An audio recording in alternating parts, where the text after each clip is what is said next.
যা দেখি না বিশ্বাস করব না। এই কারণে পশ্চিমারা আল্লাহকে বিশ্বাস করে না, আল্লাহকে দেখা যায় না, ফেরেশতাকে বিশ্বাস করবে না, বলবে যে বোগাস কথাবার্তা। কোথায় ফেরেশতা দেখা যায়? যা দেখি না বিশ্বাস করবো কেন? আখেরাত দেখি না কেন বিশ্বাস করব? জান্নাত জাহান্নাম দেখি নাই কেন বিশ্বাস করব? জিন জাতি দেখি নাই কেন বিশ্বাস করব? আত্মা বা রুহকে দেখেছেন? রুহ বা আত্মা যেটা নিয়ে চলাফেরা করছেন দেখেছেন? কেন বিশ্বাস? কবরের আযাব কেন বিশ্বাস করব? এই কারণে তাদের দর্শন যেহেতু প্রোটেস্ট্যান্ট দর্শনের জ্ঞানে বিশ্বাস করে, চাক্ষুষ দর্শন যেটা সেটাই জ্ঞান, এর বাইরে জ্ঞানের কোনো অস্তিত্ব আছে এটা বিশ্বাস করে না। এই কারণেই তারা ইমানের 6 পিলারের কোনো পিলারে বিশ্বাস করে না। আর ইমানের 6 পিলারই কিন্তু গায়েব, গায়েব না? আল্লাহ বিশ্বাস, ফেরেশতায় বিশ্বাস, নবী রাসূলগণ, আসমানি কিতাব, পরকাল, তাকদীর, এগুলো কি দেখা যায়? এমনকি আমরা তো আমাদের নবীজিকেও দেখি নাই, দেখেছি? সাল্লাল্লাহু আলাইহি ওয়াসাল্লাম। আমরা শুধুমাত্র কোরআন দেখছি এবং হাদিসের গ্রন্থগুলো দেখছি, এর বাইরে কিন্তু আমরা কিচ্ছু দেখছি না। তো তারা আবার পরিকল্পিতভাবে তাদের দর্শনটাকে প্রতিষ্ঠা করার জন্যে এবং আমরা যে গায়েবে বিশ্বাস করি এই দর্শনটাকে এলিমিনেট, বাতিল করার জন্যে কিছু শব্দ চালু করেছে। একটা শব্দ মৌলবাদী, একটা শব্দ ধর্মান্ধ। থামেন, ঠিক বেঠিক বলার দরকার নাই, ঠান্ডা মাথায় লেকচার শোনেন। কারণ কোরআন সুন্নাহর কথা ঠিক বললেও ঠিক, না বললেও কি ঠিক কিনা বলেন? মাশাআল্লাহ। আচ্ছা, পশ্চিমারা তাদের দর্শনটাকে বাস্তবায়ন করার জন্য, যে আমরা চোখে যা দেখি তাই বিশ্বাস করব, এর বাইরে কিছুই বিশ্বাস করব না, এই দর্শনটাকে সাবিত করার জন্যে এবং আমাদের যে গায়েবে বিশ্বাস, অদৃশ্যে আমরা বিশ্বাস করি, এটাকে এলিমিনেট, বাতিল করার জন্য এই শব্দ দুটো চালু করছে। যখন আপনি বলবেন আমি বিনা বাক্য ব্যয়ে আল্লাহকে বিশ্বাস করি, মালায়েকা বিশ্বাস করি, নবী রাসূল বিশ্বাস করি, পরকাল, কবরের আযাব, জান্নাত জাহান্নাম সব বিশ্বাস করি, তারা আপনাকে বলবে আপনি ধর্মান্ধ।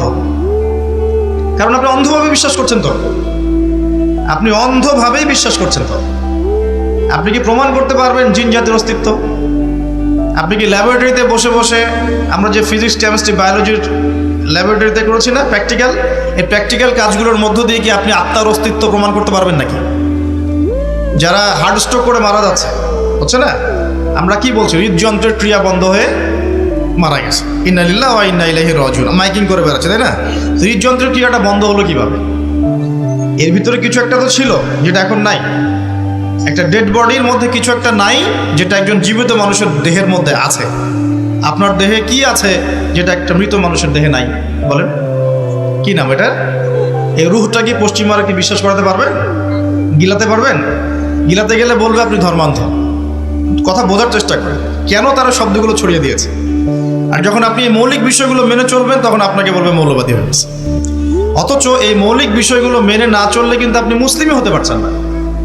কেউ যদি আত্মায় বিশ্বাস না করে, জিন জাতিতে বিশ্বাস না করে, আপনার আল্লাহ অদৃশ্য বিশ্বাস না করে, আখেরাত অদৃশ্য জগৎ বিশ্বাস না করে, জান্নাত জাহান্নাম, কবরের আযাব, মিজান পুলসিরাতে বিশ্বাস না করে, সে কি মুসলিম হতে পারবে কিনা বলেন দেখি এবার। তাহলে মুসলিম হতে হলে আমাকে আল্লাহর কথা, আল্লাহর বাণীকে চোখ বন্ধ করে বিশ্বাস করতেই হচ্ছে। কোনো কোনো ক্ষেত্রে আল্লাহ পাকের আদেশের সামনে আত্মসমর্পণ করতে হচ্ছে বিনা বাক্য ব্যয়।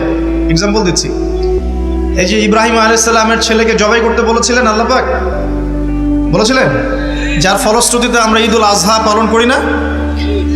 আচ্ছা দেখেন, ইব্রাহিম আলাইহিস সালামকে আল্লাহ পাক বলছেন 3 দিন স্বপ্ন দেখিয়ে তোমার ছেলেকে জবাই করতে হবে, পরীক্ষা তোমার জন্য একটা। এখন তিনি গিয়ে তার সন্তানকে বলছেন ইন্নী আরা ফিল মানামি আন্নী আসবাহু, হে আমার সন্তান, আমি স্বপ্নে দেখেছি আমি তোমাকে জবাই করছি, ফানজুর মাযা তারা, তোমার রায় কি আমাকে বলো। সন্তান বলছে ইসমাঈল আলাইহিস সালাম, ইয়া আবাতি ফাআল মা তু'মার, হে আমার বাবা, আল্লাহ আপনাকে যা আদেশ করেছেন তাই করুন। সাতাজিদুনি ইনশাআল্লাহু মিনাস সাবিরিন, ইনশাআল্লাহ আপনি আমাকে ধৈর্যশীল পাবেন। এই ছেলের বয়স কিন্তু আমাদের এই ইয়াং জেনারেশনের চেয়ে অনেক কম।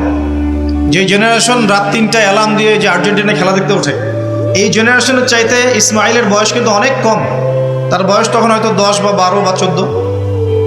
কি শিক্ষা দিলেন তার পিতা, তার মা তাকে, যে আল্লাহর আদেশের সামনে জীবন দিতেও তার কোনো পরোয়া নাই। বলছে আব্বা আপনি যা স্বপ্ন দেখেছেন, আল্লাহ আপনাকে যা আদেশ করেছেন আপনি করেন। তাহলে কোন শিক্ষার ঘাটতি আমাদের মধ্যে আছে ভাবতে হবে না এগুলা। ইব্রাহিম আলাইহিস সালাম কিন্তু তার সন্তানকে মানুষ করেন নাই, মনে রাখবেন। তিনি মাঝে মাঝে আসতেন, যাওয়া আসা করতেন, কারণ তার আরেকটা পরিবার ছিল সিরিয়ায়। সারা আলাইহিস সালাম, তার আরেকটা পরিবার ছিল, 2 স্ত্রী। তো তাকে মানুষ করেছেন কিন্তু তার মা হাজরা আলাইহিস সালাম। কোন মা? যেই মাকে ইব্রাহিম রেখে আসছেন কাবা ঘরে, মনে আছে? খাবারও ছিল না, পানিও ছিল না। তিনি বলছেন আপনি কেন রেখে যাচ্ছেন ইব্রাহিম? ইব্রাহিম আলাইহিস সালাম বলেন আল্লাহর হুকুমে। এখন এই মা বলছেন যে যদি আপনি আল্লাহর হুকুমে আমাকে রেখে যান, আমাদেরকে রেখে যান, ইনশাআল্লাহ আল্লাহ পাক আমাদেরকে ফেলে দিবেন না। তো এই মায়ের গর্ভ থেকে ইসমাইল হবে না তো কি আমাদের মা বোনদের গর্ভ থেকে ইসমাইল হবে? আমাদের মা বোনরা এখন কি করে? সারাদিন যে মুভিজ, এই যে সিরিয়ালস, স্বামীকে সম্পত্তির জন্য প্যারা দিতে দিতে স্বামীর হার্ট স্ট্রোক করে ফেলে। বহু স্বামী আছে হারাম খাইতে চায় না, স্ত্রীর পাল্লায় পর হারাম খায়। হ্যাঁ, আমি কিছু প্র্যাকটিক্যাল কথা বলছি।